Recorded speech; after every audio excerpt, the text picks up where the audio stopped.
நம் இந்து தர்மத்தில் நமக்கு முன் வாழ்ந்து மறைந்த நம் முன்னோர்களை நினைவு கூர்ந்து செய்யப்படும் சடங்குகளுக்கு எப்போதும் ஒரு முக்கியத்துவம் உண்டு. அப்படிப்பட்ட ஒரு சடங்குதான் சுமங்கலி பிரார்த்தனை. அவரவர் சார்ந்த இனம் மற்றும் குடும்ப வழக்கத்தின்படி இது செய்யப்படுகிறது. அவரவர் குடும்பத்தில் சுமங்கலியாக வாழ்ந்து மறைந்த பெண்களை குறித்து செய்யப்படும் இந்த சுமங்கலி பிரார்த்தனை முன்னோர் வழிபாட்டின் ஒரு பகுதியாக இருந்தாலும் ஒரு பண்டிகையாகவே கொண்டாடப்படுகிறது.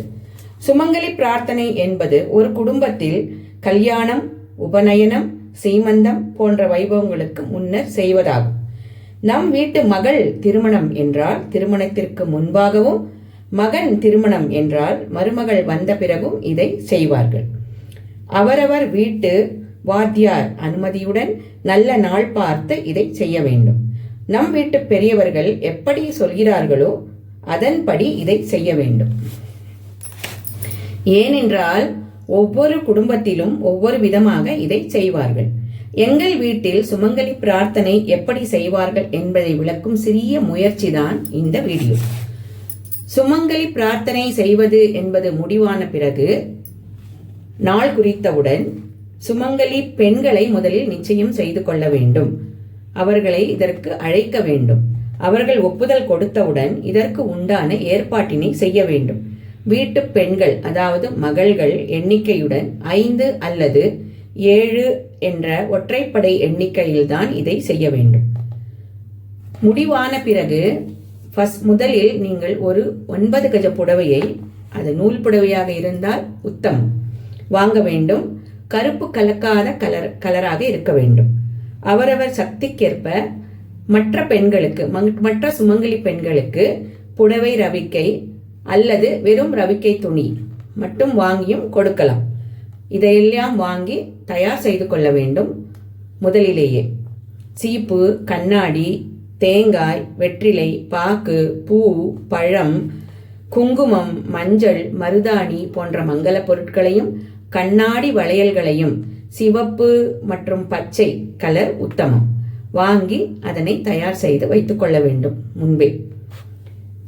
முதல் நாள், மறுநாள் சுமங்கலி பிரார்த்தனை என்றால் முதல் நாள் அந்த 9 கஜ புடவையை நனைத்து உணர்த்தி மடியாக எடுத்து வைக்க வேண்டும்.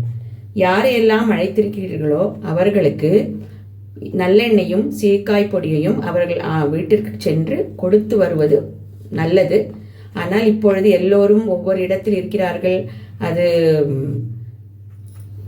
முடியாது என்பதால் எல்லோரும் அதற்கு உண்டான பணத்தை கொடுத்து விடுகிறார்கள். அப்படியும் நடக்கிறது. அன்றைய நாள், பூஜை அன்று, சுமங்கலி பிரார்த்தனை செய்யும் நாள் அன்று காலையில் எழுந்து பூஜை அறையை சுத்தம் செய்து அங்கு விளக்கேற்றி வைக்க வேண்டும். அதற்கு பிறகு நீங்கள் எங்கு பிரார்த்தனை செய்ய வேண்டும் என்று முடிவெடுக்கிறீர்களோ, அது ஹாலாக இருக்கலாம், அங்கு நன்றாக துடைத்து கோலம் போட்டு பெருமாள் படம் வைத்து ஒரு கண்ணாடியையும் வைக்க வேண்டும். அந்த கண்ணாடிக்கும் சுவாமிக்கும் நீங்கள் அலங்காரம் செய்து பூ அலங்காரம் செய்ய வேண்டும். அங்கு கோலம் போட்டு விளக்கேற்றி வைக்க வேண்டும். பிறகு ஒரு தாம்பாளத்தில் 9 கஜ புடவையை, அது தலைப்பு தெரியும்படி மடித்து, எங்கள் வீட்டில் மடித்து வைப்பார்கள். சில பேர் கொசுவம் வைத்து அதை தட்டில் வைப்பார்கள். எங்கள் வீட்டில் மடித்து வைப்பார்கள்.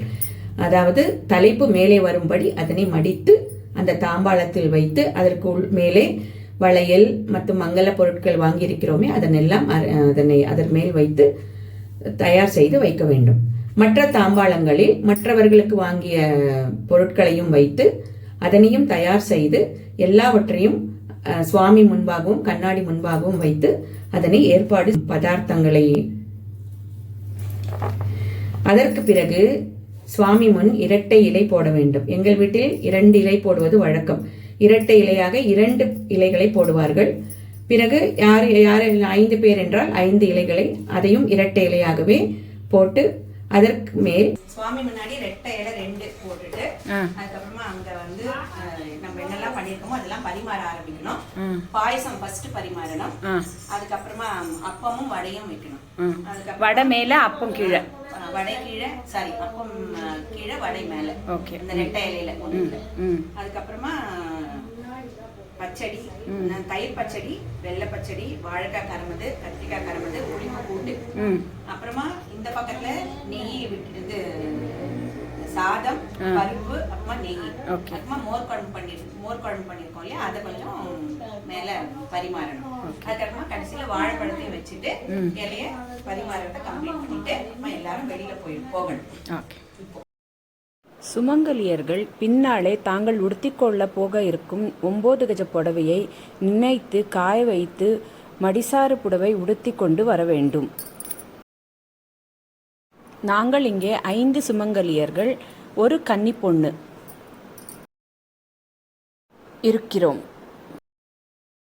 சுமங்கலிகளை அழைத்து கொண்டு கதவை சாத்திவிட்டு வெளியில் வந்துவிட்டு அவர்களுக்கு கால் அலம்பி நலங்கு இட்டு அவர்களுக்கு உண்டான மரியாதையை செய்ய வேண்டும். இதை எங்கள் வீட்டில் எங்கள் மன்னிதான் செய்தார்கள். பிறகு அந்த மூடிய கதவின் மறுபுறம் நின்று கொண்டு நாம் எல்லோரும் கண்ணை மூடிக்கொண்டு பிரார்த்தனை செய்ய வேண்டும். பிரார்த்தனை இப்படி இருக்க வேண்டும்.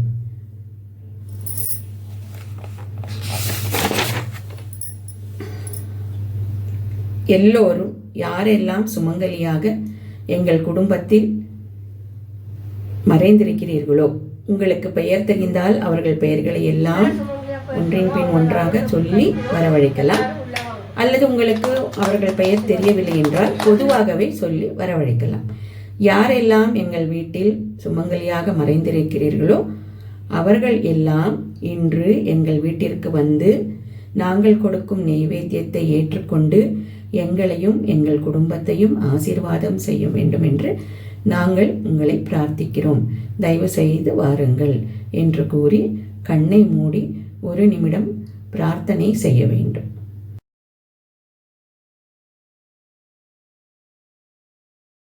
உள்ளே சென்றதும் முதலில் சுவாமிக்கு மஞ்சள் குங்குமம் வைத்து அக்ஷதை போட்டு கற்பூர ஆரதி தீபம் காமித்து அப்புறம் சுமங்கலியருக்கு சாப்பாடு நைவேத்தியம் செய்ய வேண்டும். அவர்கள் சாப்பிட்ட பிறகு அவர்களுக்கு தாம்பூலம் கொடுக்க வேண்டும். இதுதான் பத்ததி. சர்வே ஜனா சுகினோ பவந்து.